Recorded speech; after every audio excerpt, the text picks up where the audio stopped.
Hello everyone, welcome to our channel. This is class number 50th of history series. History में आज हमारी 50वीं class है और आज ये हमारी लास्ट क्लास है। यहाँ पर आज हमारी हिस्ट्री ख़त्म हो जाएगी। टोटल 50 क्लास लगे हैं हिस्ट्री ख़त्म होने में, जिसमें हमने एंशिएंट हिस्ट्री पढ़ा।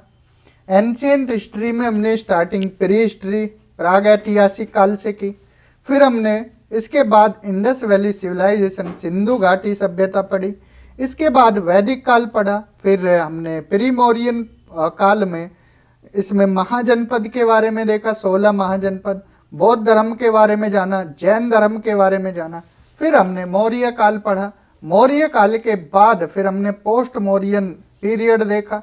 पोस्ट मौर्यन में हमने जितने भी वंश आए वो काफ़ी विस्तार से डिस्कस किया था, चाहे पुष्यभूति हो, कणव वंश हो, सातवाहन हो, साउथ के देखे थे, फिर चोल वंश, संगम काल देखा हमने, गुप्त पीरियड देखा। गुप्त पीरियड में कौन कौन से शासक आए, श्रीगुप्त, घटोत्कच, चंद्रगुप्त वन, इसके बाद समुद्रगुप्त, स्कंदगुप्त, चंद्रगुप्त टू, कुमारगुप्त, सारे हमने विस्तार से किए थे। उसके बाद फिर पोस्ट गुप्ता पीरियड आया, जिसमें हमने थानेश्वर के बारे में पढ़ा, यानी पुष्यभूति वंश, हर्षवर्धन, उनके पिताजी, उनके भाई, जीजा, बहन, पूरा ट्रायंगल बताया था पूरा। इसके बाद फिर हमने जो और भी वंश थे वो देखे।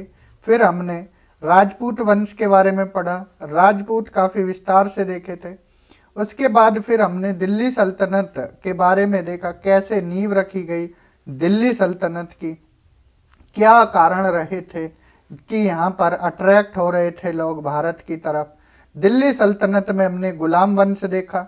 गुलाम वंश के बाद फिर हमने यहाँ पर कौन सा वंश, खिलजी, तुगलक, सैयद, लोधी, ये वंश देखे।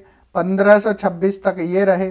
फिर मुगल काल देखा। मुगल काल में हमने सारे मुगल्स पढ़े, लेटर मुगल्स पढ़े। फिर हमने बहमनी साम्राज्य, विजयनगर एम्पायर के बारे में पढ़ा। फिर हमने यहाँ पर जो भी एक तरह से भक्ति और सूफी आंदोलन चले वो देखे। मराठाओं के बारे में देखा था। यहाँ पर हमारी मीडिएवल ख़त्म हुई थी। फिर हमने ब्रिटिश से पहले हमने यूरोपियंस देखे, कैसे यूरोपियंस भारत में आए। इसके बाद हमने कैसे ब्रिटिश ने सत्ता कब्जाई, किस किस को हराया। 1757 में प्लासी के युद्ध में सिराजुद्दौला को, फिर मीर जाफर को, मीर कासिम को, फिर इलाहाबाद की संधि होती है, फिर कैसे मैसूर को अपने कब्जे में लिया, मराठाओं को कैसे हराया, पंजाब वाले क्षेत्र को कैसे जीता, सिंध पर कब्जा कैसे किया, 1857 की क्रांति देखी। उससे पहले जो भी आंदोलन हुए वो हमने काफ़ी विस्तार से देखे थे। 1857 का क्या परिणाम रहा और कहाँ पर कौन वीर गति को प्राप्त हुआ, कौन वहाँ पर शासक था, ठीक है, ये सब चीज़ें देखी। इसके बाद फिर हमने किसान आंदोलन देखे, जनजाति आंदोलन देखे। इसके बाद फिर हमने यहाँ पर ब्रिटिश पॉलिसीज़ देखी कि ब्रिटिश ने कौन कौन सी पॉलिसीज़ अपनाई, कौन कौन सी नीतियाँ थी उनकी, सारी नीतियों को देखा हमने। उन नीतियों के बाद फिर हमने स्टार्टिंग की थी कि कैसे यहाँ पर जो गरम दल, नरम दल, स्वदेशी आंदोलन चला, सूरत की टूट कैसे हुई, कांग्रेस की स्थापना कैसे हुई, ठीक है, ये सारी बातें देखी थी। A.O. ह्यूम ने कैसे कांग्रेस की स्थापना की, नाम दादा भाई नौरोजी के द्वारा दिया गया, कैसे इन्होंने डफरिन का मोए मोए कर दिया था, ठीक है, ये सारी बातें हमने क्लास में देखी थी। फिर इसके बाद हम आगे बढ़ते गए होम रूल लीग देखा, होम रूल लीग मूवमेंट। इसके बाद फिर हमने गांधी जी कैसे भारत आए, गांधी जी ने कौन कौन से आंदोलन किए, सुभाष चंद्र बोस, भगत सिंह, सुखदेव, राजगुरु, चंद्रशेखर आज़ाद, इन क्रांतिकारियों का क्या रोल रहा, इनसे पहले और जो क्रांतिकारी थे उनका क्या रोल रहा था, ये हमने काफ़ी विस्तार से देखा। फिर प्रीवियस क्लास में हमने गांधी इरविन पैक्ट पढ़ा, पूना पैक्ट पढ़ा, इसके साथ कम्युनल अवार्ड और साइमन कमीशन के बारे में भी देखा था, राउंड टेबल, गोलमेज सम्मेलन, ये सब हमने काफ़ी विस्तार से देखे थे। आज ही हमारी लास्ट क्लास है। यहाँ पर हम इंडियन नेशनल मूवमेंट 1937 से 1947 के बीच देखेंगे। तो आज की क्लास स्टार्ट करते हैं। कैसे यहाँ पर फॉर्मेशन हुआ कांग्रेस मिनिस्ट्री का, कैसे यहाँ पर मंत्रालय बनाया गया, एक तरह से मंत्रिमंडल बनाया गया, इस मंत्रिमंडल में कौन कौन थे ये देखेंगे। इसके बाद सेकेंड वर्ल्ड वॉर, दूसरा विश्व युद्ध का क्या परिणाम रहा, कैसे नेशनलिस्ट मूवमेंट को जो आंदोलन था, राष्ट्रीय आंदोलन, इसको कैसे यहाँ पर एक नई दिशा मिली, ब्रिटिश ने क्या क्या ऑफर दिए दूसरे विश्व युद्ध के दौरान, अगस्त ऑफर 1940 में आया, इसमें क्या क्या बातें थी, क्या क्या प्रोविजन थे वो देखेंगे। कैसे भारत छोड़ो आंदोलन, क्विट इंडिया मूवमेंट शुरू हुआ, कौन कौन सी सरकमस्टांसेस रही आज़ादी के लिए। यहाँ पर क्रिस्प मिशन देखेंगे, जो क्रिस्प थे, क्रिस्प इसने क्या क्या यहाँ पर बातें बोली थी, क्या क्या प्रोविजन दिए थे भारत को। डेवलपमेंट इन 1946-47 में क्या विकास हो पाया। माउंटबेटन ने जब सत्ता दी थी तो क्या रोल रहा माउंटबेटन का। देखो भारत के लिए माउंटबेटन का रोल भी है, चाहे वो अंग्रेज है लेकिन माउंटबेटन का काफ़ी रोल रहा है। कैसे रहा है सर, भारत को यूनिफाइड कराने में सरदार वल्लभ भाई पटेल के साथ माउंटबेटन और मेनन साहब का दो का योगदान काफ़ी रहा है, ये भी ध्यान रखना। क्या सिग्निफिकेंस परिणाम रहे क्विट इंडिया मूवमेंट, भारत छोड़ो आंदोलन के। डिकी बर्ड प्लान क्या है, कैबिनेट मिशन क्या था, इससे सवाल आया हुआ है, इम्पोर्टेंट है। प्रपोजल, कैबिनेट मिशन का क्या प्रपोजल था। दूसरे विश्व युद्ध के दौरान क्या क्या पॉलिटिकल सीन्स हुए। अगस्त ऑफर टू माउंटबेटन प्लान, सारी बातें हम यहाँ पर देखेंगे। Crisp mission, INA movement important है, कैसे यहाँ पर नेवी ने विद्रोह कर दिया था, जो नेवी में ऑफिसर थे उन्होंने विद्रोह क्यों किया, क्या ऐसी वजह रही थी, ये यहाँ पर हम देखेंगे। आईएनए ट्रायल, क्या कांग्रेस ने सपोर्ट किया था इनको, नहीं किया था, गांधी जी ने कंडम किया था, निंदा की थी। एंड रॉयल इंडियन म्यूटनी, ठीक है, ये हम देखेंगे। रिन म्यूटनी काफ़ी विस्तार से आज की क्लास होने वाली है, लास्ट तक देखना। गांधी जी का क्या रोल रहा, पटेल का क्या रोल रहा रिन म्यूटनी को लेकर।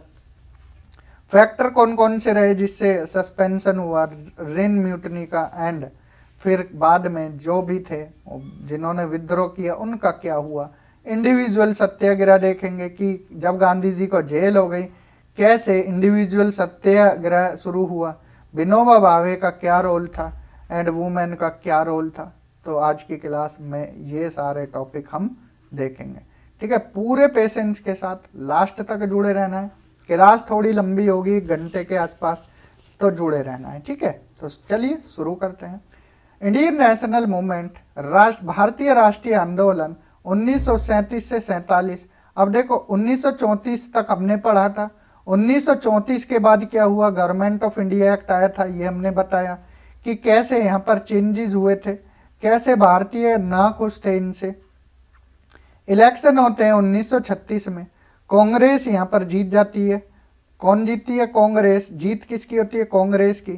तो कांग्रेस यहाँ पर अपना मंत्रिमंडल बनाती है, मंत्रालय बनाती है, कब, 1937 में।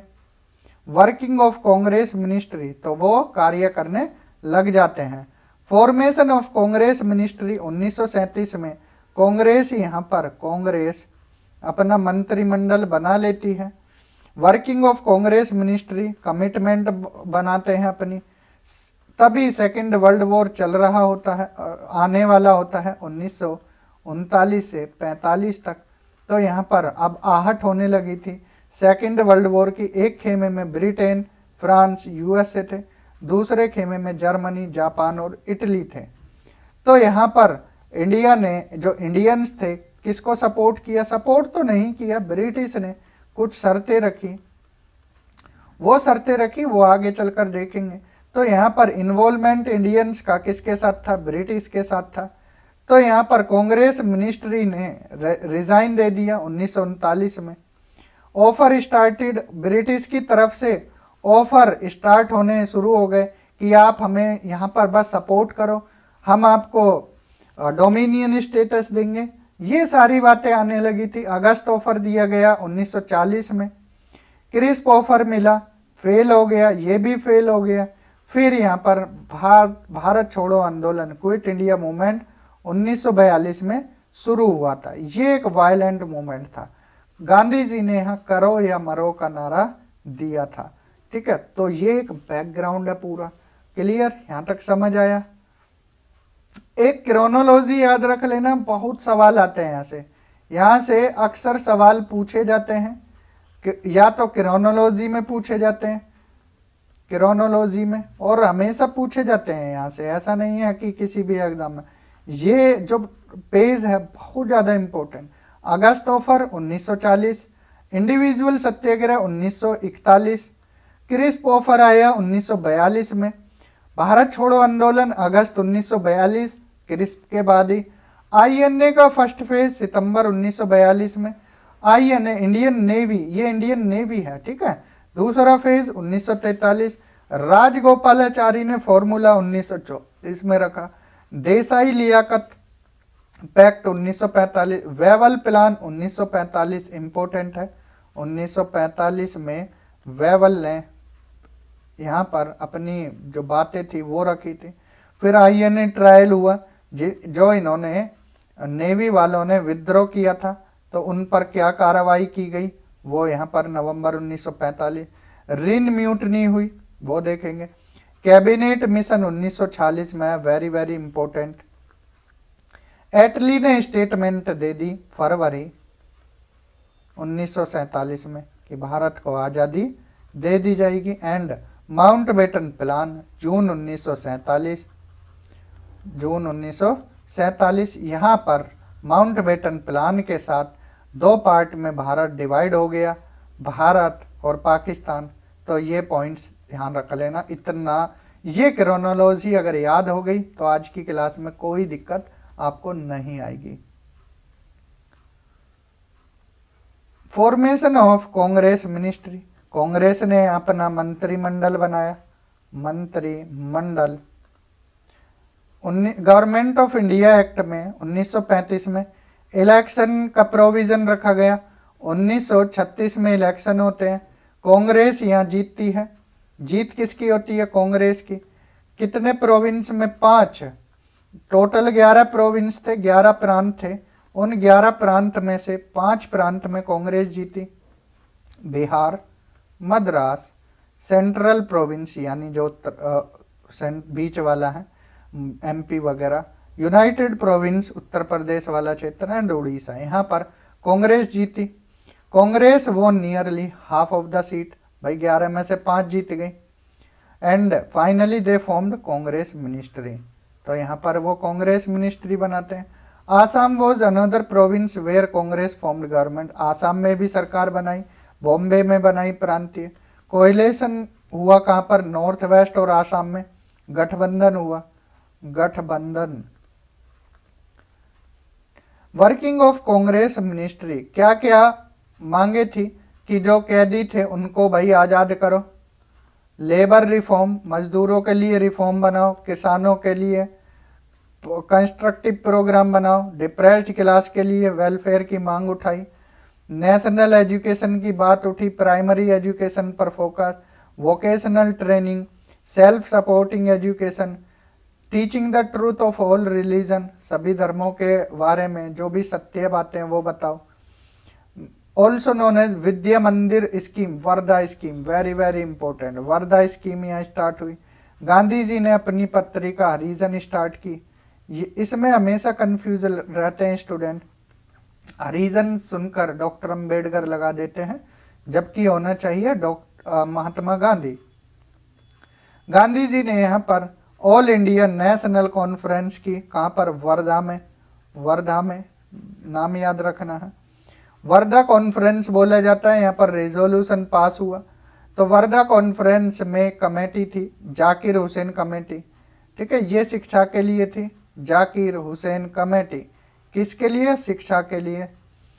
फीचर ऑफ बेसिक एजुकेशन, क्या क्या फीचर्स रहे? Education of universal value, truth और नॉन वायलेंस पढ़ाया जाए, truth for development of virtue, simplicity, freedom के बारे में बताया जाए, ठीक है। गांधी जी क्या थे? ग्रेट रिवोल्यूशनरी पर्सन थे, क्रांतिकारी, and had deep thought of and his thought become the basis of basic education, यानी गांधी जी के विचारों को पढ़ाया जाए। ठीक है, ये गांधी जी ने नहीं बोला, जो यहाँ पर जाकिर हुसैन कमेटी थी उसमें। It has a feature of welfare of all, सभी के विकास की बात। Work of bar bar lawyer should be equally treated, नाई और वकील के काम को बराबर ट्रीट किया जाए। भाई काम तो दोनों ही कर रहे हैं। एजुकेशन पर, मदर टंग पर फोकस किया गया। हेल्थ एजुकेशन, फिटनेस पर, ठीक है, और कास्ट, क्रीड, कलर इनको अवॉइड किया जाए। एजुकेशन सत्य, अहिंसा और जस्टिस पर की जाए। कांग्रेस मिनिस्ट्री ने रिजाइन दे दिया, क्यों? कांग्रेस अपोज द, कांग्रेस क्या है, सेकेंड वर्ल्ड वॉर का बहिष्कार करना चाहती थी। बहिष्कार कि हम भैया नहीं जाएंगे सेकेंड वर्ल्ड वॉर में, अपने नागरिकों को लड़ने नहीं भेजेंगे। कांग्रेस ने अपोज किया। ठीक है, ब्रिटिश ने बिना परमिशन के यहाँ पर क्या है, इंडियंस को भेजना शुरू कर दिया। तो यहाँ पर देयर वॉज लिनलिथगो, उस टाइम कौन था? Linlithgow, Linlithgow governor general. ये सवाल पूछा जाता है, गवर्नर जनरल नहीं, वायसराय था उस टाइम, वायसराय पद आ गया था। वायसराय कौन था? लिनलिथगो था। ठीक है, ये ध्यान रखना है, ये सवाल आता है जब सेकेंड वर्ल्ड वॉर शुरू हुआ तो वायसराय कौन था? लिनलिथगो। तो इसने एश्योरेंस दिलाया कांग्रेस को कि सिचुएशन सही हो जाएगी, बट कांग्रेस ने उसकी बात मानी नहीं और रिजाइन दे दिया 1939 में। ठीक है, ये ध्यान रखना है, 1939 में कांग्रेस ने मंत्रिमंडल पूरा सभी ने रिजाइन दे दिया। सेकेंड वर्ल्ड वॉर, ये हमने बताया, एक तरफ ब्रिटेन, फ्रांस, यूएसए था, एक तरफ जर्मनी, जापान, इटली था। तो टक्कर होती है। स्टार्टिंग ब्रिटेन ने यहाँ पर इंडिया का सपोर्ट लिया। Britain declare India support for the war without consulting, यहाँ पर इंडियंस की ओपिनियन के बिना इंडियंस का सपोर्ट ले लिया। Congress offer to corporate in the war, but two basic, Congress ने बोला कि हम आप लोगों को सपोर्ट करेंगे, बट हमारी दो मांगे हैं। वो मांगे क्या थी? After the war constituent assembly बनाई जाए, संविधान सभा का गठन हो। पहली मांग थी संविधान सभा, जो कि एम.एन. रॉय ने 1934 में इसका आइडिया सुझाया था। किसने? एम.एन. रॉय ने। तो इस मांग, दूसरी same form of responsible government, केंद्र में भी इस तरह की ही सरकार हो हमारी। तो इन मांगों को लिनलिथगो ने रिजेक्ट कर दिया। अब कांग्रेस क्या करेगी? कांग्रेस के पास क्या है करने के लिए? CWC, कांग्रेस वर्किंग कमेटी की मीटिंग होती है वर्धा में 1939 में। गांधी जी ने सपोर्ट किया अलाइड पावर्स को, कि अलाइड पावर को सपोर्ट कर देते हैं। सुभाष चंद्र बोस एंड सोशलिस्ट, जो भी समाजवादी लोग थे, इन्होंने बोला advantage should be taken to start CDM। उन्होंने बोला सविनय अवज्ञा आंदोलन शुरू कर देते हैं, यही मौका है, लोहा गर्म है, मार दो हथौड़ा। अंग्रेज वैसे ही अब ढिल्ले हो गए हैं, सविनय अवज्ञा आंदोलन कि इनको हटा दो। ठीक है, मौका है, दस्तूर है, लोहा गर्म है, इनकी सेना वैसे ही वहां जा रही है विश्व युद्ध लड़ने, तो इनको खदेड़ दो। नेहरू ने बोला, he advocated no Indians participation till India itself was free. तो नेहरू ने बोला कोई भी इंडियन विश्व युद्ध में नहीं जाएगा जब तक हमें ये फ्री नहीं करने का आश्वासन देते या फ्री नहीं कर देते। तो तीन मतभेद हुए, एक सपोर्ट कर रहे हैं अलाइड, गांधी जी किसको? ब्रिटेन वाली फोर्स को, अलाइड पावर्स को। सुभाष चंद्र बोस कह रहे हैं मार दो हथौड़ा, लोहा गर्म है। नेहरू बोल रहे हैं कि कोई इंडियंस नहीं जाएगा युद्ध लड़ने जब तक ये हमको आजाद नहीं कर देते। तो तीन विचार अलग अलग। अब आगे क्या होगा? Congress ministry decided to resign कर देते हैं अक्टूबर 1939 में। वो युद्ध का सपोर्ट नहीं करते। लिनलिथगो ने यहाँ पर डोमिनियन स्टेटस के ऑफर दिया कि युद्ध के बाद हम आपको डोमिनियन स्टेटस दे देंगे, जो कि मोतीलाल नेहरू ने मांग की थी डोमिनियन स्टेटस की। तो इसको कांग्रेस ने सीधे मना कर दिया, बोले कि अभी भी आप इसी पर अटके हुए हो, डोमिनियन स्टेटस, हमको चाहिए पूर्ण आजादी, पूर्ण स्वराज, संपूर्ण आजादी, आपका कोई रोल ही नहीं रहना चाहिए। ठीक है, कांग्रेस ने मना कर दिया पाकिस्तान रिजोल्यूशन। अब पाकिस्तान की अलग से मांग उठने लगी मार्च 1940 में। Grouping of geographically contiguous areas, Muslim अब यहाँ पर ग्रुप बनने लगे जहाँ पर मुस्लिम मेजोरिटी में थे। तो ये भी एक तरह से सेपरेट स्टेट की, देखो यहाँ इनडायरेक्टली मांग हो रही है, अभी डायरेक्ट नहीं। ठीक है, ये भी प्रेशर डालने लगे ब्रिटिश पर, तो ये भी दबाव बनाने लगे कि हमें भी एक अलग सेपरेट स्टेट की मांग हो। तो यहाँ पर ट्रायंगल बन गया, एक तरफ ब्रिटिश, एक तरफ कांग्रेस और एक तरफ मुस्लिम लीग। ठीक है, इनकी तनातनी अब इनकी अलग था कि विश्व युद्ध में भेज दिया, इनकी मांग थी पूर्ण स्वराज, इनकी मांग थी हमें भी अलग एक स्टेट बनना चाहिए, देश बनना चाहिए।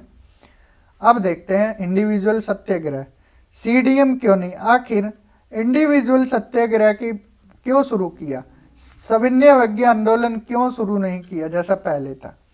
क्योंकि गवर्नमेंट ने ऐसे ऑर्डिनेंस पास कर दिए थे, अध्यादेश ला दिए थे कि जेल में डाल सकते थे अगर आप ज़्यादा मिलोगे, इकट्ठे होगे।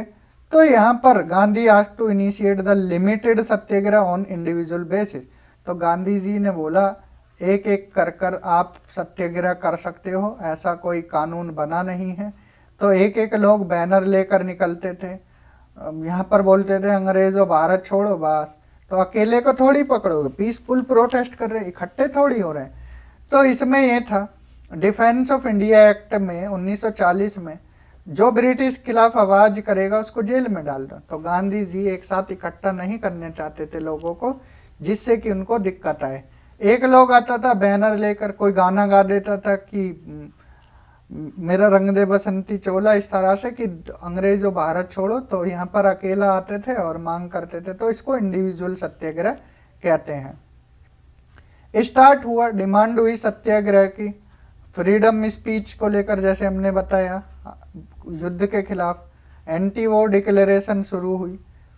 अरेस्ट तो नहीं कर सकते थे, ही और she would not only repeated but move. अब गांव जाने लगे, दिल्ली चलो का नारा, दिल्ली चलो का नारा यहीं आया इंडिविजुअल सत्याग्रह में, दिल्ली चलो ये नारा आया, इसको याद रखना। पहला इंडिविजुअल सत्याग्रह कौन पर्सन थे जिन्होंने शुरू किया? Very very very important, Vinoba Bhave. Vinoba Bhave पहले नाम है जिन्होंने इंडिविजुअल सत्याग्रह शुरू किया। दूसरा नाम जवाहरलाल नेहरू, तीसरा नाम ब्रह्मदत्त।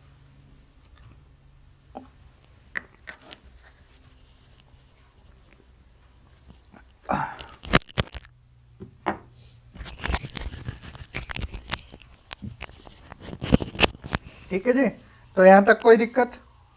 ये नाम याद रखना विनोबा भावे जी का। Second Jawaharlal Nehru, third Brahmadatt. मई 1941 25,000 लोग had been convicted for individual civil disobedient. अब भाई साहब यहाँ पर 25,000 लोगों को जेल में डाल दिया, फिर भी वो तो इंडिविजुअल कर रहे थे। फिर भी कांग्रेस रिलीज इन दिसंबर 1941, CWC पास होता है रिजोल्यूशन 1941 में। मार्च 1942 में क्रिस्प मिशन आया। यहाँ दो डिमांड थी कि सब्सटेंस ऑफ पावर ट्रांसफर कर दी जाए और फुल आज़ादी, दो मांगे थी कांग्रेस की। लेकिन ब्रिटिश ने क्रिस्प मिशन भेजा, उसमें कुछ अलग ही बात थी। लेकिन उससे पहले यहाँ पर अगस्त ऑफर दिया गया था 1940 में, तो उसको भी थोड़ा सा देख लेते हैं। अगस्त ऑफर में आखिर ऐसा क्या था जो 1940 में बोला था अगस्त ऑफर?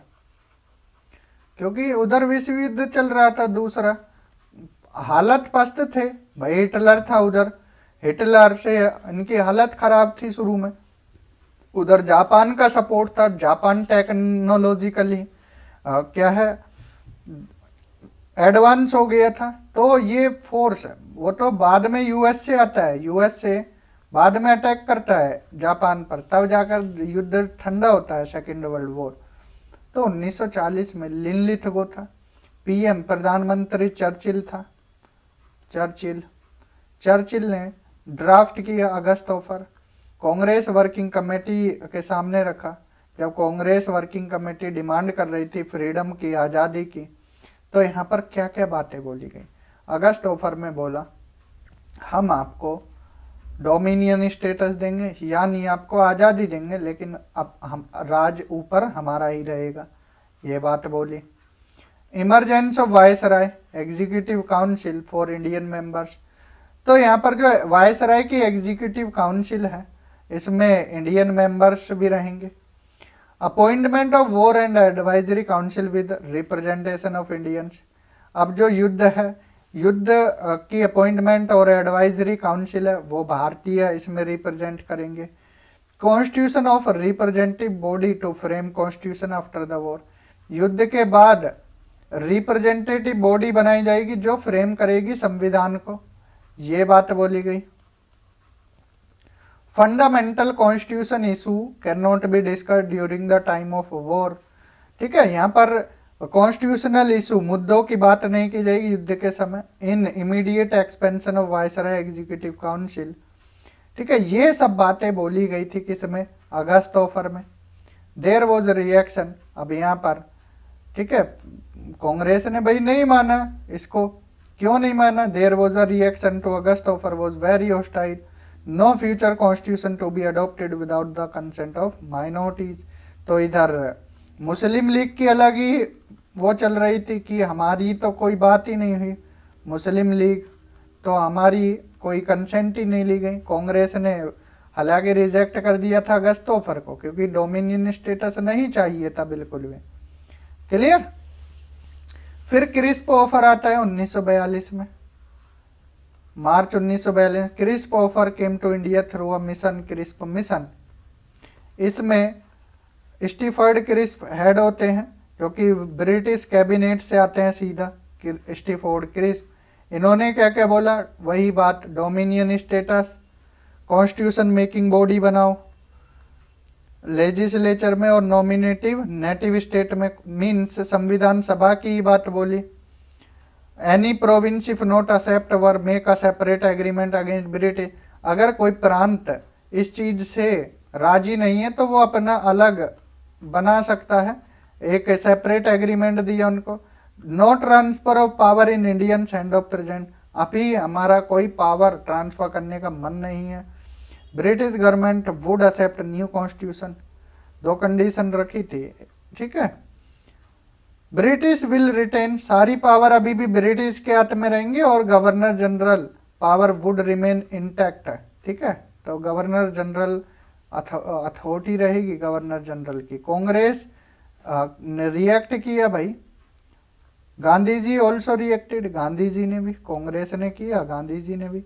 तो क्रिस्प क्यों भेजा गया था, क्रिस्प मिशन, क्योंकि proposal to seek Indian support, युद्ध में सेकेंड वर्ल्ड वॉर में भारतीयों का सपोर्ट चाहिए क्योंकि इनकी हालत पस्त हो गई थी साउथ ईस्ट एशिया में। प्रेशर पड़ रहा था ब्रिटेन पर, जो इसके बाकी देश थे, साथी देश थे, कि भाई बुलाओ यार भारतीयों को भी लड़वाओ, हम तो वरना पिट जाएंगे। स्टीफोर्ड क्रिस्प जो था लेफ्ट विंग का था, लेबराइट का, तो इसलिए लेफ्टिस्ट, उनकी लेफ्टिस्ट वालों से बनती थी, तो इसलिए थोड़ा सा क्रिस्प यहाँ पर भेजा गया था मिशन।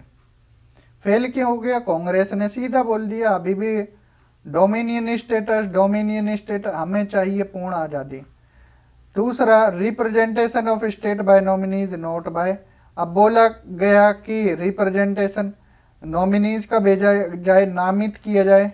अब राजा क्या भेजेगा भाई, अब यहाँ कोई इलेक्शन थोड़ी कराएंगे, हम तो राजा हैं, तो राजा की अलग ही वो थी बात। Right to province to secede, means यहाँ पर ये भी इसके अगेंस्ट थे। एंड नो इमीडिएट पावर, अब भाई जब प्रांत को आप अलग पावर दे दोगे तो ये तो एक नेशनल यूनिटी खिलाफ हो गया, राष्ट्रीय एकता के, तो ये भी एक मुद्दा था। और नो इमीडिएट पावर की बात बोली गई थी, गवर्नर जनरल को सुप्रीम, तो ये भी एक कारण बना था। मुस्लिम लीग का अलग रिएक्शन था, उन्होंने सिंगल इंडियन यूनियन की चीज को नकारा, did not like the machinery for creation of a constituent assembly, संविधान सभा की बात को भी इन्होंने एक्सेप्ट नहीं किया।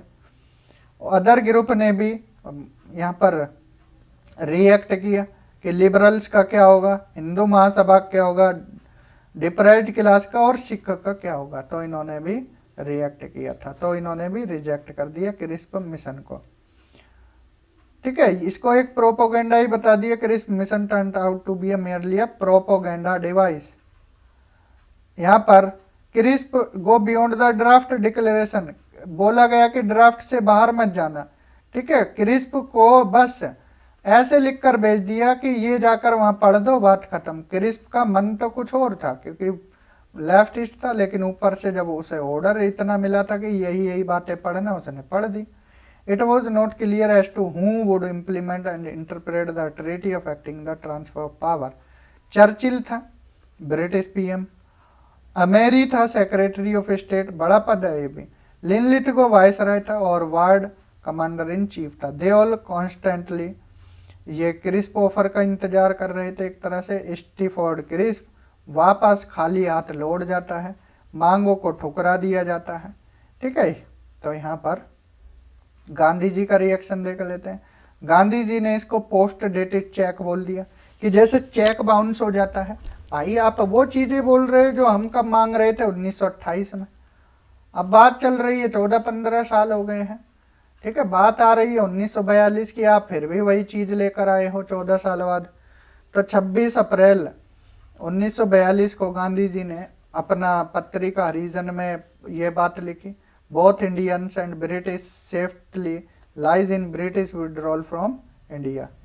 ठीक है, तो ये बात बोली है गांधी जी ने। गांधी जी ने स्टेटमेंट दिया 24 मई 1942 को, leaved India in God's and in modern, ये क्या लिखा है, parallels to anarchy from this true Indian will rise from false India. तो ये स्टेटमेंट नहीं इतना पूछा जाए, बाकी याद रख लेना है कि ये स्टेटमेंट गांधी जी ने दी।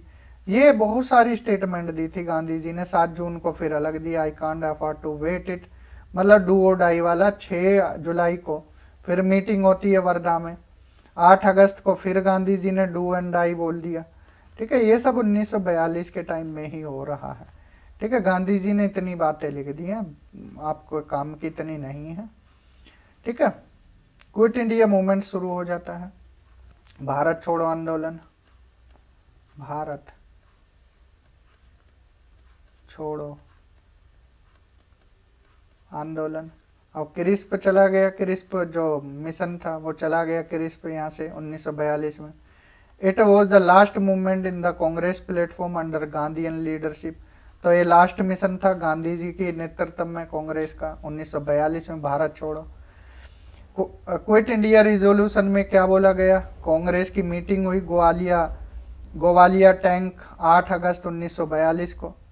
क्या कारण रहे, यही सब कारण रहे जितने हमने अभी ऊपर बताए हैं। सेकेंड वर्ल्ड वॉर में भारतीयों को बिना परमिशन के भेज देना, भारतीयों का शोषण, क्रिस्प मिशन का फेल होना, अगस्त ऑफर का फेल होना, महंगाई, फूड शॉर्टेज, ये सब वजह रही।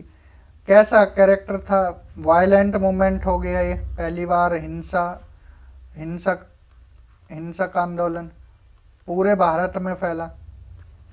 फर्स्ट मूवमेंट था जो भरतपुर, मैसूर, उदयपुर, जयपुर इन क्षेत्रों में भी गया।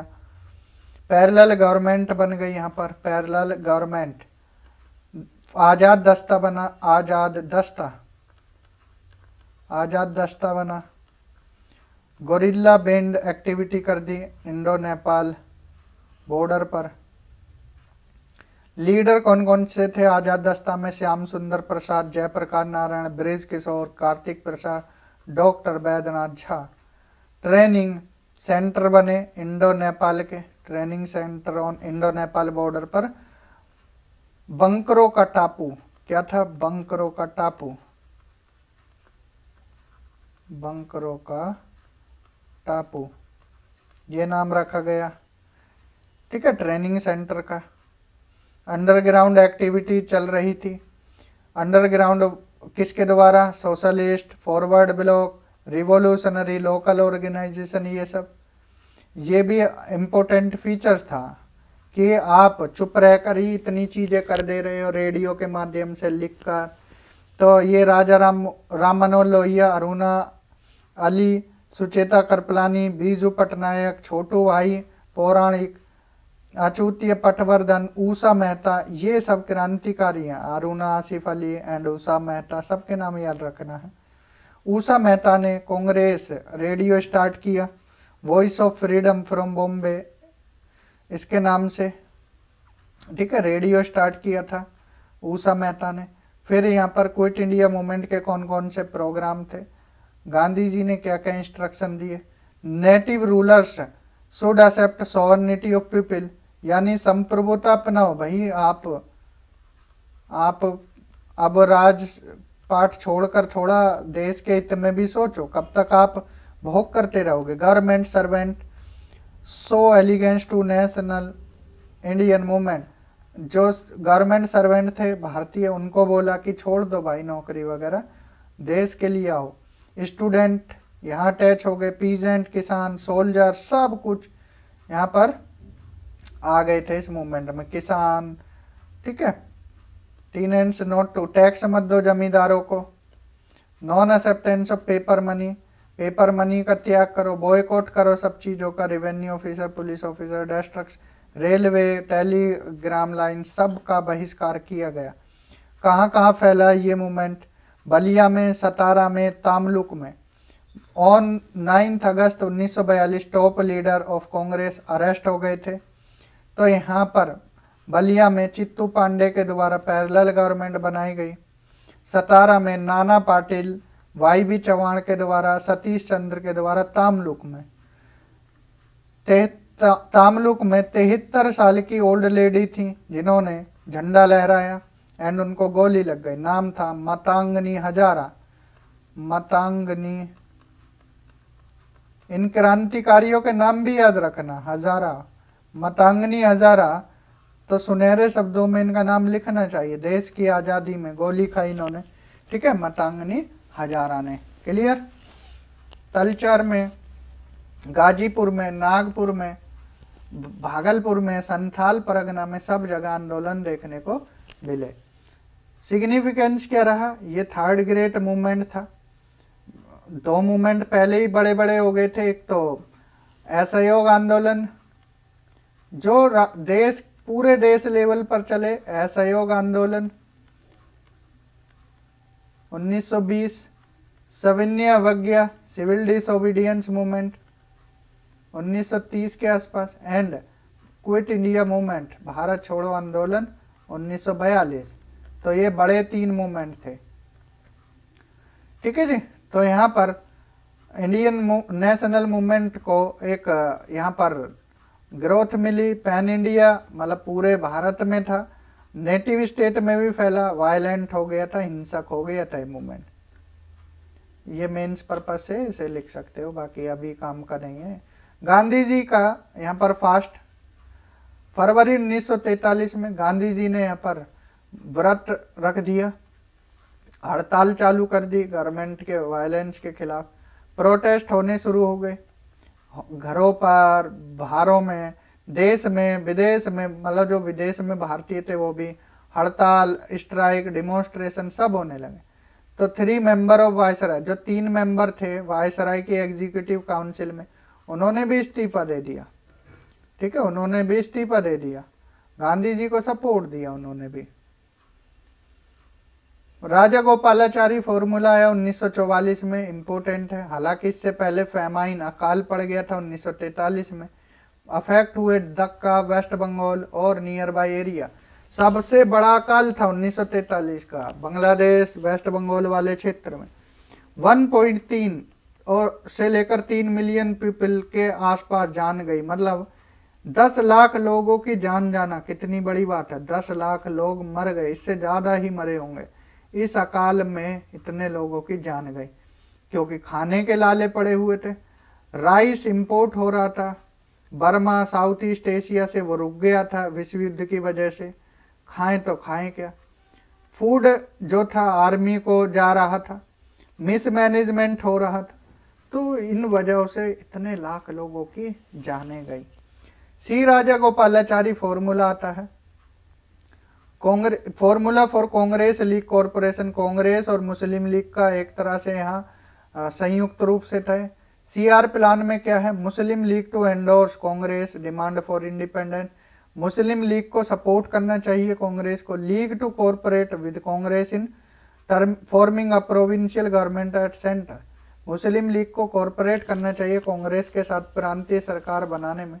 After the end of war entire population of Muslim majority area in north west and north east India is decide by a plebiscite, मतलब लोगों के द्वारा यहाँ पर एक बहुमत पास होना चाहिए कि जो मुस्लिम मेजोरिटी पॉपुलेशन है, ठीक है, कि यहाँ पर एक अलग देश बनना चाहिए या नहीं, ठीक है, बनना चाहिए या नहीं ये लोग बताएंगे। In case of acceptance of partition, अगर पार्टीशन को बोलते हैं लोग, तो agreement to made jointly for safeguarding defence commerce communication, ये क्या है, जॉइंटली रूप से होना चाहिए। गांधी जी ने इस फॉर्मूले को सपोर्ट किया, सावरकर ने कंडम किया इस फॉर्मूले को, वीर सावरकर ने, उन्होंने बोला ये क्या कर दिया भाई, ये क्या दे रहे हो इनको, ठीक है।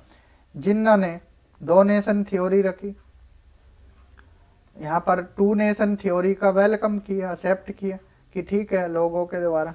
फिर देसाई लियाकत पैक्ट होता है, भूलाभाई देसाई और लियाकत अली खान, भूलाभाई देसाई कांग्रेस की तरफ से, लियाकत अली खान मुस्लिम लीग की तरफ से। तो यहाँ पर equal number of person nominated होने चाहिए कांग्रेस और लीग के, 20% रिजर्व सीट होनी चाहिए माइनॉरिटी को, ठीक है, ये इस पैक्ट में बोला गया था। फिर आता है वेवल प्लान, कब आता है, मई 1945, एक बार थोड़ा रीड करो इसको।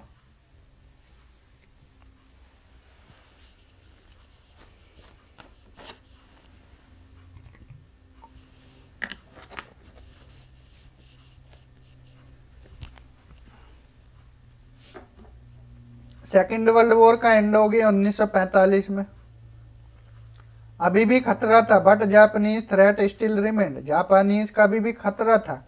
कंजर्वेटिव गवर्नमेंट बनी ब्रिटेन में, चर्चिल प्रधानमंत्री विश्व युद्ध के बाद चर्चिल बने, वायसराय लॉर्ड वेवल, तो यही वायसराय है, यही वेवल प्लान है। Congress leader were release, jail से छोड़ दिया गया जून 1945 में।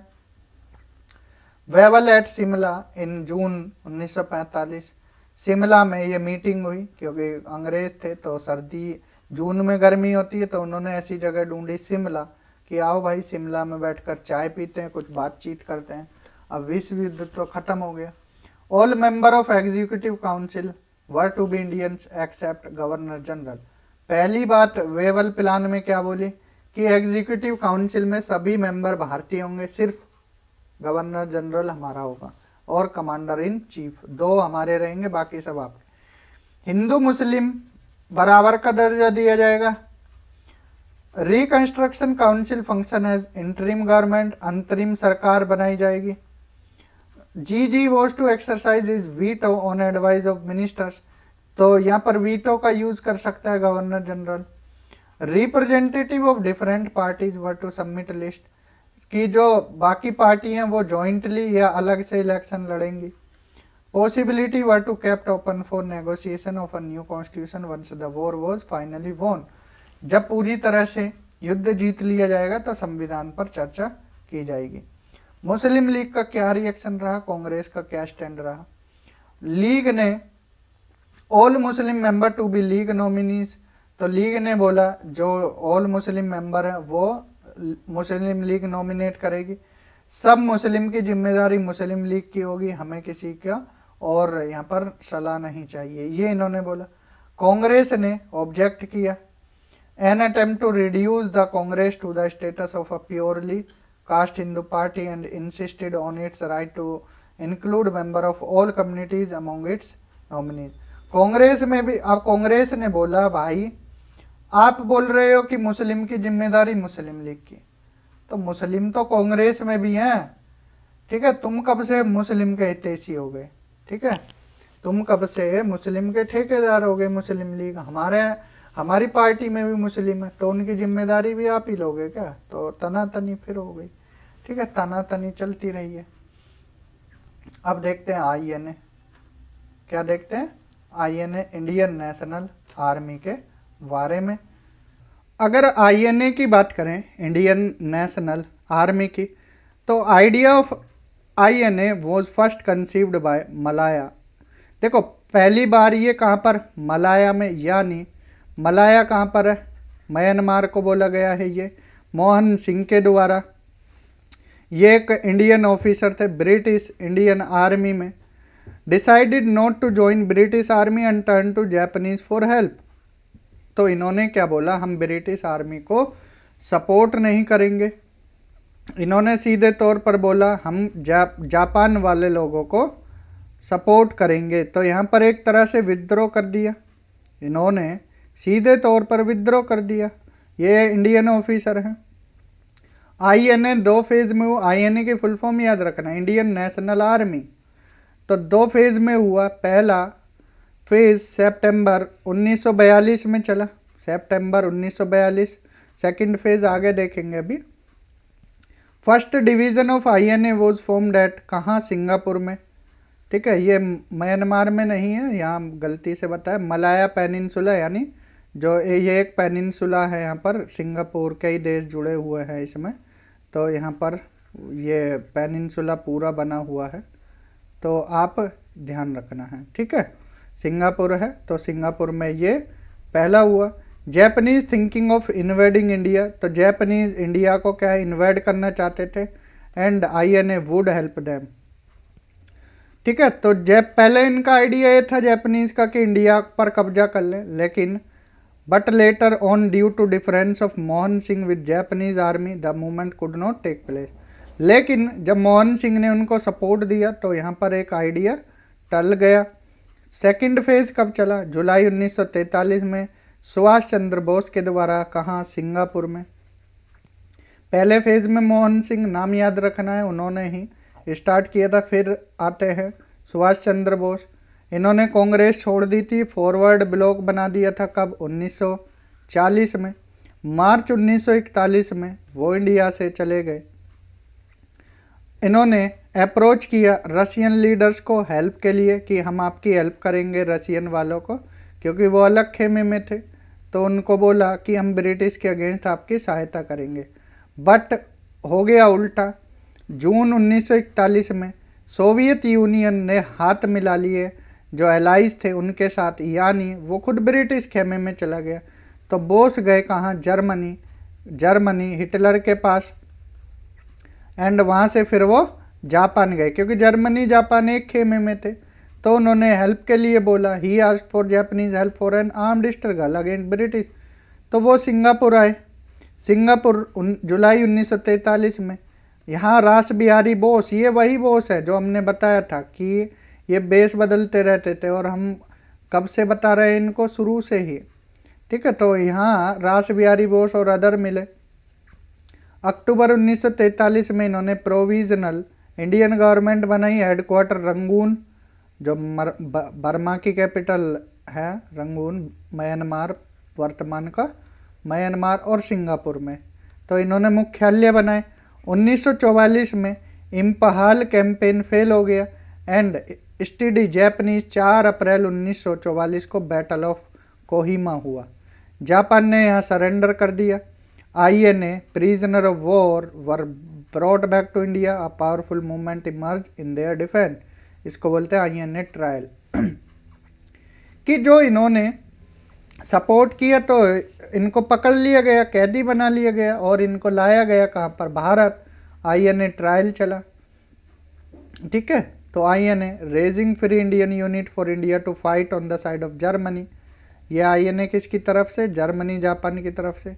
Army of INA will fight with British in Imphal, ये ब्रिटिश से लड़े। ठीक है, इम्फाल में, ये ध्यान रखना है। 1941 में इन्होंने इंडियन लीग बनाई, कहाँ, बर्लिन में, एंड फॉर्मेशन किया association of overseas Indian south east Asia में। इंडियन इंडिपेंडेंस लीग बनाई, रास बिहारी बोस ने आइडिया दिया और फॉर्म की Indian independence league. Important person है रास बिहारी बोस, सीधा क्वेश्चन आ जाता है। A conference took place in Tokyo, एक कॉन्फ्रेंस हुई कहाँ, टोक्यो में। आईएनए ने अपना रिजोल्यूशन पास किया, सुभाष चंद्र बोस और घोष ने, ठीक है, रास बिहारी घोष ने इम्पोर्टेंट रोल प्ले किया। तो ये पॉइंट्स ध्यान रखने हैं। Role played by Bose in INM, Subhash Chandra Bose का क्या रोल था, फॉरवर्ड ब्लॉक बनाया, इंडिया से चले गए, फॉलो किया इन्होंने CPQMB, ठीक है, तो ये कम्युनिस्ट पार्टी से थे। रास बिहारी घोष आईएनएम से शुरू से ही जुड़े हुए थे। फर्स्ट फ्रंट ऑफ आईएनए शुरू किया, सेकंड फिर सुभाष चंद्र बोस ने इसको क्या है, इसकी एक तरह से आगे बढ़ाया इस मूवमेंट को। ये सेकंड वर्ल्ड वॉर हमने बता ही दिया, एक तरफ यूएसए ब्रिटेन फ्रांस थे, एक तरफ जर्मनी जापान इटली थे। पहले यूएसएसआर इधर था, बाद में यूएसएसआर इधर चला जाता है। इम्पहल कैंपेन, बैटल ग्राउंड, एक तरफ ब्रिटिश थे एक तरफ आईएनए थी। आईएनए ट्रायल हुए, बोस की विक्ट्री हुई यहाँ, सुभाष चंद्र बोस की, जवाहरलाल नेहरू, भोला भाई देसाई, सप्रू, इन्होंने एक तरह से निंदा की थी इसकी आईएनए ट्रायल की।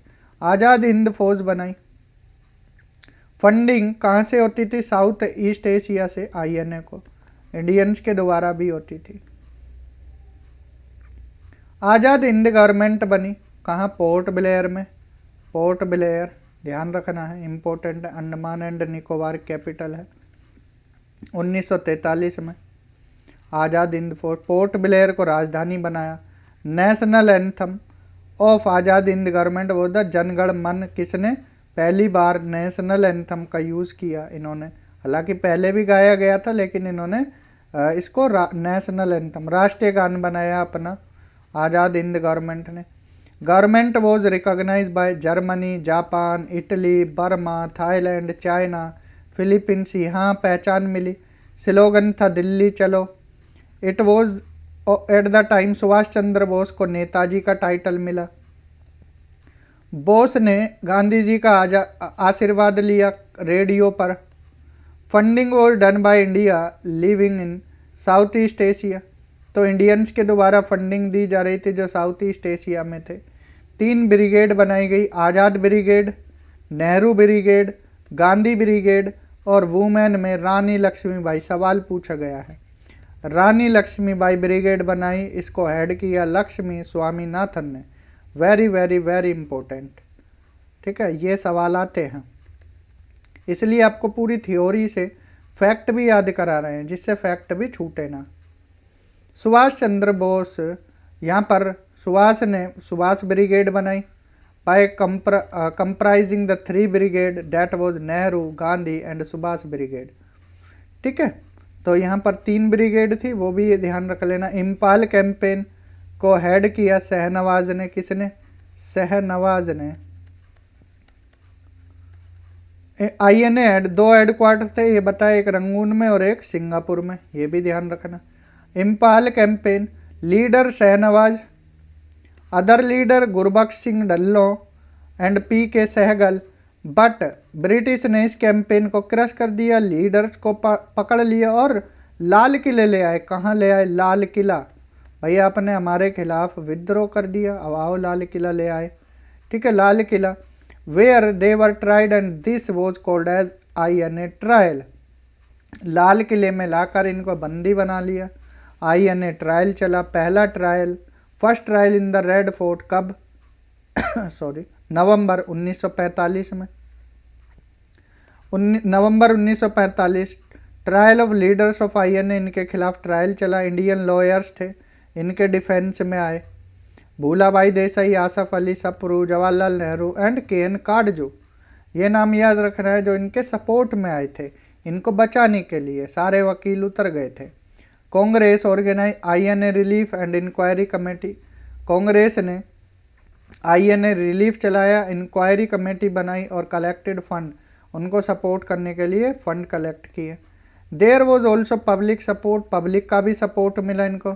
रिजल्ट क्या हुआ, सभी कैदियों को छोड़ दिया गया ब्रिटिश के द्वारा। आईएनए डे सेलिब्रेट किया जाता है 12 नवंबर 1945 को, क्योंकि उस दिन ये छूट गए थे। क्लियर, तो ये ध्यान रखना है। जिन्होंने अंग्रेज़ों के खिलाफ गए दूसरे विश्व युद्ध में, उनको पकड़ लिया, फिर ट्रायल चला, लाल किले ले आए, लेकिन बाद में फिर क्या हुआ, इनको छोड़ दिया गया।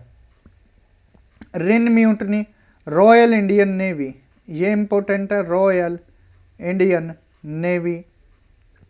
रिन म्यूटनी 1946 में होती है। ये कांग्रेस का मूवमेंट नहीं था, ये आर्मी का यानी नेवी का मूवमेंट था। नेवी ने आंदोलन किया। जहाज जो थे, यहाँ पर इंडियंस को मिसट्रीट किया जाता था, बेकार खाना, इल ट्रीटमेंट, नस्ल भेद के उस पर डिस्क्रिमिनेशन, रंग के आधार पर कम भत्ता मिलता था। ठीक है, तो ये इन्होंने आईएनए ट्रायल को भी सपोर्ट किया एंड स्वराज को सपोर्ट किया। तो यहाँ पर ये कब, फरवरी 1946 में रिन म्यूटनी हुई। रिन म्यूटनी यानी नेवी, नौसेना ने विद्रोह शुरू कर दिया था। शिप का नाम है तलवार, कहाँ, बॉम्बे में। इस जहाज पर ये पहली बार आंदोलन हुआ। It was last effort made by Indians in INM, ये लास्ट एफर्ट था। ठीक है, it was on the non Congress, ये कांग्रेस ने नहीं, बिना कांग्रेस के था जो रिन म्यूटनी है। क्यों हुआ? बेकार खाना, रेशियल डिस्क्रिमिनेशन, ठीक है, इन सब की वजह से, भत्ता कम, पेमेंट कम, प्रमोशन नहीं, इन वजह से। डिमांड क्या थी? इम्प्रूवमेंट करो फूड में, रिलीज करो आईएनए प्रिजनर को, रिलीज करो पॉलिटिकल प्रिजनर को, ये डिमांड थी। स्प्रेड बाई शिप पर फैला ये बॉम्बे में और वायलेंट हो गया। It spread to ship like HMIS, ये जहाज़ों के नाम है, HMIS Hindustan, HMIS Himalaya, HMIS बहादुर, ये सब जहाज़ों के नाम है। इन जहाज़ों पर शुरू हुआ। गांधी जी ने, कांग्रेस लीडर गांधी एंड पटेल, गांधी जी और पटेल ने इसके अगेंस्ट थे कि इनको ऐसा नहीं करना चाहिए था। ठीक है, तो गांधी जी ने सपोर्ट नहीं किया, निंदा की, कंडम किया, निंदा की गांधी जी ने, एंड बैड एग्जाम्पल बताया इंडिया के लिए। Patel through gave assurance for ratings quietly went back an assurance saying that discipline in army. Sardar Vallabhbhai Patel ने भी बोला आर्मी में डिसिप्लिन चाहिए, कुड नॉट बी टेम्पर्ड, उनको इतना जल्दी गुस्सा नहीं आना चाहिए। With the leaders of Muslim League, तो उन्होंने भी इनको सपोर्ट नहीं किया। To adopt an attitude similar to that of Congress man. Leader CPI and Congress socialist party, उन्होंने सपोर्ट दिया। CPI communist party of India ने और कांग्रेस सोशलिस्ट पार्टी ने सपोर्ट किया। RIN mutiny can not be overshadowed as per Congress leader, इन्होंने बोला कि इसको दबाया नहीं जा सकता। अगर कांग्रेस को नहीं पसंद तो भाई जरूरी थोड़ी है कि आपके तरीके से काम करे, ओवरशैडो नहीं किया जाए। Congress assured that Indian navy that their grievance will be redressed if they drop the movement. Gandhi was very critical, Gandhi ji ने निंदा की थी ये किसकी, RIN की, और कहा it is better to resign. इन्होंने बोला इससे अच्छा, विद्रोह से अच्छा आप रिजाइन कर देते, रिवोल्ट क्यों किया। एनालाइज क्या हुआ, ये ग्रेट रिवोल्ट था इंपीरियल पावर के अगेंस्ट, ये INM का एक हिस्सा था, सपोर्ट किया पब्लिक ने। इसे बोलते it broke down the iron wall between army and the people for common cause and thus gave the further boost to Indian freedom struggle. एक तरह से इसने यहाँ पर आग जीवित की जो आज़ादी की थी। सेकंड एग्जाम्पल है कम्युनल आर्मी का, पहली बार हिंदू मुस्लिम एकता देखने को दूसरी बार मिली। पहली बार कब मिली थी? जब बंगाल का विभाजन हुआ था। It was also demonstrated the patriotism of Indian soldier after INA, देशभक्ति देखी गई। लास्ट स्ट्रगल था ये। लीडर थे रिन म्यूटनी के, इन्होंने इम्पोर्टेंट रोल प्ले किया। अनसंग हीरोज हैं, आज तक इनका नाम गूंजा नहीं है, ऐसे हीरो जिनकी गाथा नहीं गाई गई। It was the last nail in the British colonial empire, ये ब्रिटिश की ताबूत में आखिरी कील थी, ये पॉइंट ध्यान रखना है। 3 अपसर्ग विंटर ऑफ 1945-1946, 3 वायलेंट अपसर्ग हुए। कहाँ कहाँ हुए? 1 नवंबर 21, 1945 कलकत्ता में INA ट्रायल को लेकर। दूसरा 11 फरवरी 46 में कलकत्ता में 7 ईयर का सेंटेंस जो मिला INA ऑफिसर राशिद अली को, उसके लिए 18 फरवरी 1940 में रिन म्यूटनी हुई। ठीक है, तो ये 3 बड़े बड़े थे, ये ध्यान रखना है। 21 नवंबर 1945 को स्टूडेंट ने यहाँ पर विद्रोह किया कलकत्ता में। Islamia college student, SFI, forward black league, Congress सब एक साथ इकट्ठा आए। फिर 11 फरवरी 1940 को फिर कलकत्ता में देखने को मिला मुस्लिम लीग स्टूडेंट ने प्रोटेस्ट किया। बाद में कांग्रेस और कम्युनिस्ट ने भी ज्वाइन किया। फिर बॉम्बे में देखने को मिला और रिन म्यूटनी हम कर चुके हैं, तो लास्ट रिन म्यूटनी था। युद्ध के बाद क्या हुआ? सेकेंड वर्ल्ड वॉर के बाद जून 1945 फरवरी 1940, जून 1945 में कांग्रेस लीडर को जेल से रिलीज किया। जुलाई 45 में लेबर पार्टी ने form the government in Britain, labour party आ गई, PM क्लीमेंट एटले बने। इंपॉर्टेंट है, देखो प्रधानमंत्री बदलने से बहुत कुछ बदल जाता है। Secretary of state Patrick Lawrence है, ये इंडियंस के लिए थोड़ा इनके मन में दया भाव था, सिंपैथेटिक। लेबर पार्टी आई दोबारा से सत्ता में, एटली PM, पैट्रिक लॉरेंस। अगस्त 1945 में इलेक्शन टू सेंट्रल और प्रोविंशियल इलेक्शन के अनाउंस हुए, भारत में अब इलेक्शन होंगे, ये बात बोल दी। इससे पहले 1937 में हुए, अब कब होंगे? 1945 में, 8 साल बाद इलेक्शन होंगे। सितंबर 1945 अनाउंस हो गया, कॉन्स्टिट्यूएंट असेंबली बनेगी इलेक्शन के बाद, and the government was working. अब गवर्नमेंट यहाँ पर क्रिस्प ऑफर के तहत कार्य करेगी। गवर्नमेंट के एटीट्यूड में चेंज क्यों हुआ? एक तो पावर शिफ्ट हो गई, दादा अब USA और USSR बन गए, ब्रिटिश अब कमज़ोर पड़ने लगे। लेबर पार्टी की सरकार, ये भारत के लिए थोड़ा दया भाव था। सोशलिस्ट रेडिकल गवर्नमेंट की वेव चली, ब्रिटिश इकोनॉमी बेकार हो गई। एंटी इंपीरियलिस्टिक वेव चली, साउथ ईस्ट एशिया में बहुत देश आज़ाद होने लगे। ऑफिशियल फियर था अनदर कांग्रेस रिवोल्ट की, फिर से रिवोल्ट ना हो जाए, यही वजह थी कि वो नरम पड़े। इलेक्शन कैंपेन हुए 1945-46 में। कांग्रेस कैंपेन INA प्रिजनर के तहत घूमता रहा कि इनको बचाएंगे बचाएंगे। कांग्रेस 57 सीट जीती 102 में, सेंट्रल असेंबली में बहुमत में सरकार बनाई एक तरह से। प्रोविंशियल में कुछ एरिया में जीते, सिर्फ बंगाल, सिंध और पंजाब छोड़कर। मुस्लिम लीग 30 सीट जीती सेंट्रल असेंबली में। ठीक है, 57 जीते थे कांग्रेस, 30 जीती मुस्लिम लीग 102 में से। अब देख लेते कैबिनेट मिशन कब आया? 1946 में, मार्च 1946 में कैबिनेट मिशन भारत पहुंचा। प्रपोजल दिया मई 1946 में, जून 1946 में वापस चले गए। इट वॉज अ 3 मेंबर, 3 लोग आए, पैट्रिक लॉरेंस जो कि सेक्रेटरी ऑफ स्टेट थे भारत में, AV Alexander first lord of admiralty, and Stafford Cripps ये प्रेसिडेंट थे बोर्ड ऑफ ट्रेड के। नाम 3 बस याद रखना, पद एक बार को याद हो ना हो। Patrick Lawrence secretary of state थे, इसलिए याद रखना है। क्या क्या प्रोविजन दिए? प्लान दिया single union of British India and native state का, पाकिस्तान की मांग को ठुकरा दिया इन्होंने, यहाँ रिजेक्ट कर दिया सीधे तौर पर। इसको इम्प्रैक्टिकल बोला कि ऐसे थोड़ी होता 2 देश बना दें। Indian government has the power on the issue concerning all India foreign affair, communication, defence और करेंसी में इंडियंस का भी पूर्ण पावर रहेगी।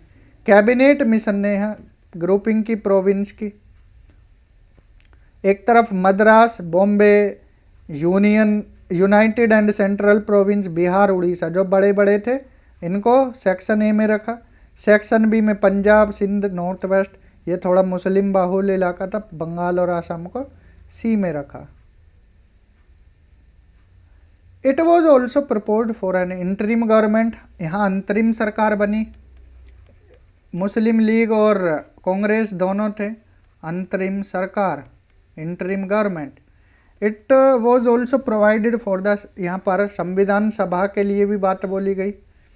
3 ईयर एग्जीक्यूटिव लेजिस्लेचर, प्रोविंस और यूनियन लेवल पर provinces were to have full autonomy, प्रांतों को भी फुल ऑटोनॉमी दी कि आप अलग रह सकते हैं। कम्युनल क्वेश्चन हुआ in central legislature were to be decided by simple majority of both communities present and voting. ठीक है, तो कम्युनल क्वेश्चन के ऊपर लोगों के हाथ में छोड़ दिया था। पॉजिटिव एस्पेक्ट क्या रहे, सेटिंग हुई और setting up of constituent assembly बनी। ये पार्टीशन खिलाफ थे, जो यहाँ पर मिशन आया था cabinet mission, and principle of communal weightage given up to altogether. ठीक है, सबको एक साथ, किसी को अलग नहीं, ये बात बोल दी। नेगेटिव क्या रहे, कांग्रेस हैप्पी नहीं थी प्रोविंशियल ग्रुपिंग को लेकर कि आपने ऐसे ग्रुप क्यों बना दिए ए बी सी करके, अलग अलग रहने दो। It was safeguard to Muslim minority only and not to, आपने मुस्लिम माइनॉरिटी को तो यहाँ पर एक कवच दे दिया है, सिख का क्या होगा पंजाब क्षेत्र में। It also did not provide safeguard to other Indian minorities का क्या होगा, इससे कांग्रेस थोड़े खफा थी। कम्युनल होलोकास्ट हुआ, यहाँ पर एक तरह से बोले धर्म के आधार पर नरसंहार हुआ, लोगों की जान लेने को उतारू हो गए। मुस्लिम लीग ने एक्सेप्ट किया किसको, कैबिनेट मिशन को, कब, 6 जून को, और कांग्रेस ने 24 जून 1946 को। इम्पोर्टेंट है, सवाल आ जाता है। मुस्लिम लीग ने कैबिनेट मिशन को एक्सेप्ट किया 6 जून को, 24 जून को कांग्रेस ने। जुलाई 1946 में इलेक्शन हुए कॉन्स्टिट्यूएंट असेंबली के। 10 जुलाई 1940 को नेहरू ने स्टेटमेंट दे दी। ये स्टेटमेंट आप याद मत रखना, इतनी बड़ी आएगी ही नहीं। जुलाई 1946 में 29 जुलाई 1946 को लीग ने यहाँ पर विड्रॉ कर दिया, withdraw is acceptance of the long term plan in response to Nehru statement, और डायरेक्ट एक्शन की बात बोल दी। अगस्त 16 से कि पाकिस्तान बनाया जाएगा। 16 अगस्त 1946 को दंगे शुरू हो गए, दंगे शुरू हो गए। ठीक है, दंगे शुरू कब हुए, 16 अगस्त 19। ऐसा नेहरू ने क्या बोला, we are not bound by a single thing except that we are decided to go into the constituent assembly, implying that the constituent assembly was sovereign and would decide the rules of process.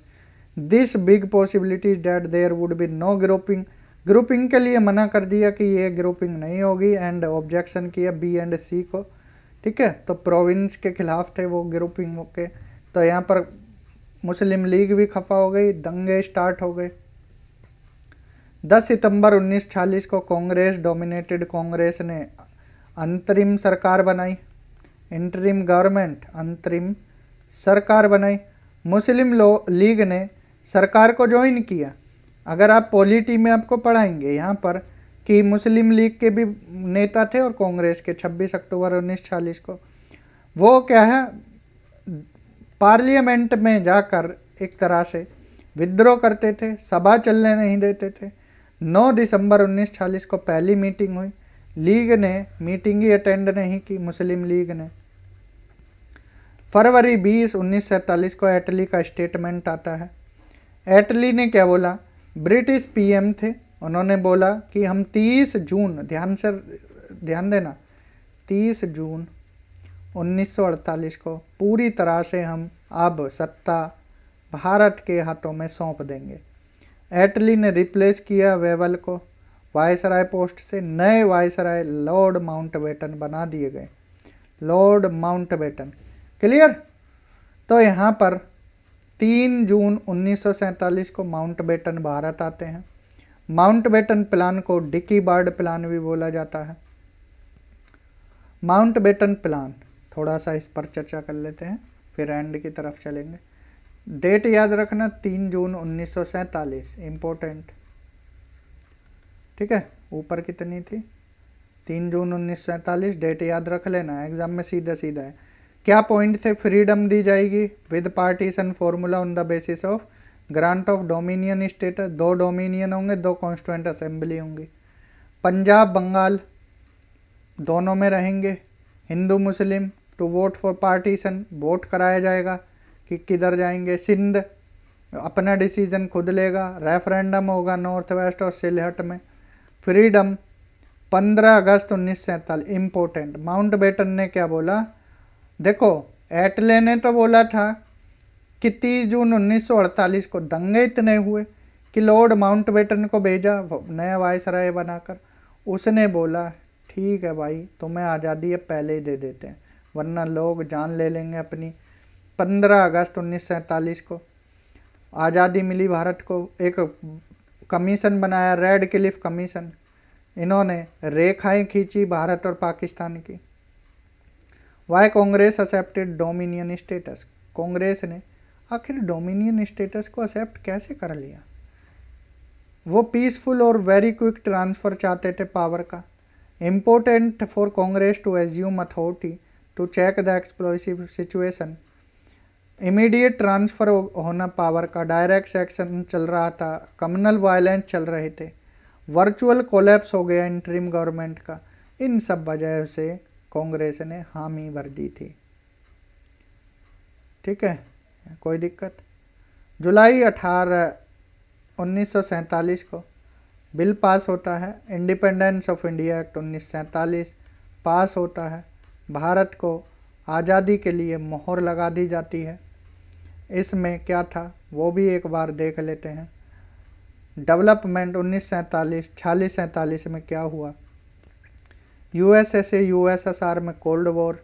Britain अब जीत गया था लेकिन भारी नुकसान उठाना पड़ा। British एक तरह से अब जितनी कॉलोनी थी उनको छोड़ छोड़ कर जाने लगे।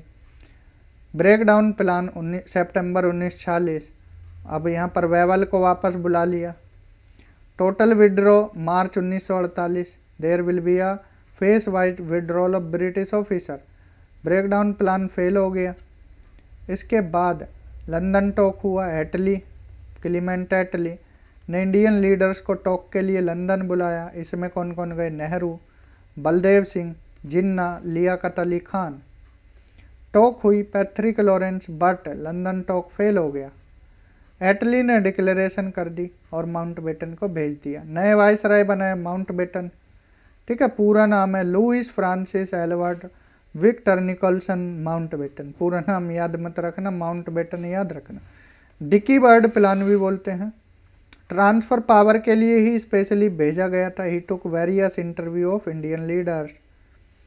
इस प्लान में क्या था? एस में प्लान वो ड्राफ्टेड बाय एस में, who was the man under Mountbatten के अंडर में काम करता था।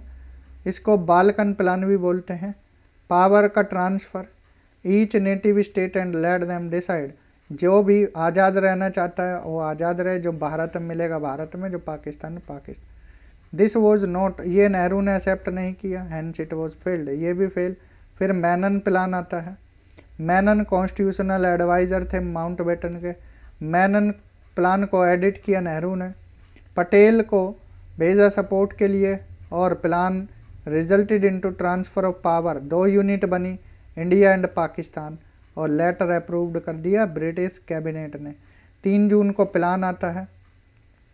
यूपीएचईएससी असिस्टेंट प्रोफेसर में सवाल पूछा गया था कि गांधी जी ने कब इस प्लान पर साइन किए थे, तो 14-15 अप्रैल का ऑप्शन में 14 जून था, सॉरी अप्रैल नहीं जून। ठीक है, एग्ज़ाम जो हुआ था अभी उसमें पूछा गया था। तो यहाँ पर कांग्रेस ने जो 3 जून को माउंटबेटन प्लान आया था इसको एक्सेप्ट किया कांग्रेस ने 14-15 जून को। ठीक है, तो यहाँ पर there were many opposition to it. Maulana Azad ने इसको क्या बोला? Wait for 2-3 years and Muslim league will come to term.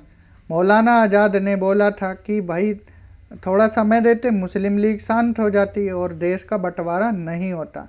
ये शब्द हैं अबुल कलाम आज़ाद के। पुरुषोत्तम दास टंडन ने भी इसको खंडन किया एक तरह से। ठीक है, पुरुषोत्तम Das Tandon also opposed, but उन्होंने बोला कोई चॉइस ही नहीं थी हमारे पास। भाई इतनी कलह मची हुई थी, जैसे बर्तन खटकते हैं, 2 घर में लड़ाई चलती है 2 भाई भाइयों के बीच, तो इस तरह से जब लड़ाई होती है बंटवारा करते हैं, यहाँ ऐसे बंटवारा हो गया था, 2 देश बन गए थे। फ्रीडम फाइनली 4 जुलाई 1947 को इंडियन इंडिपेंडेंस बिल इंट्रोड्यूस हुआ और वो 18 जुलाई को पास हो गया, एक्ट बन गया। 15 अगस्त 1947 को इम्प्लीमेंट हो गया, भारत आज़ाद हो गया। ठीक है, तो यहाँ पर भारत को आज़ादी मिल गई। तो इस तरह से हमारी यहाँ पर आज हिस्ट्री की ये 50वीं क्लास पूरी होती है। तो यहाँ पर अगर कोई भी डाउट लगा हो आप पूछ लेना है। बाकी नोट्स चाहिए, नोट्स के लिए आप हमारा ग्रुप ज्वाइन कर सकते हैं। यूपीपीएससी जीडीसी कंप्लीट कोर्स है, हिस्ट्री आज पूरी हो गई है, आज शाम से ज्योग्राफी भी स्टार्ट हो जाएगी, तो आप ज्वाइन कर सकते हैं। कंप्लीट नोट्स और क्लासेस 999 रुपये में है। काफ़ी डिटेल में आपको सारी चीज़ें कराई गई हैं। इस नंबर पर आप मैसेज कर सकते हैं। इस क्लास में इतना ही। Thank you, have a good day.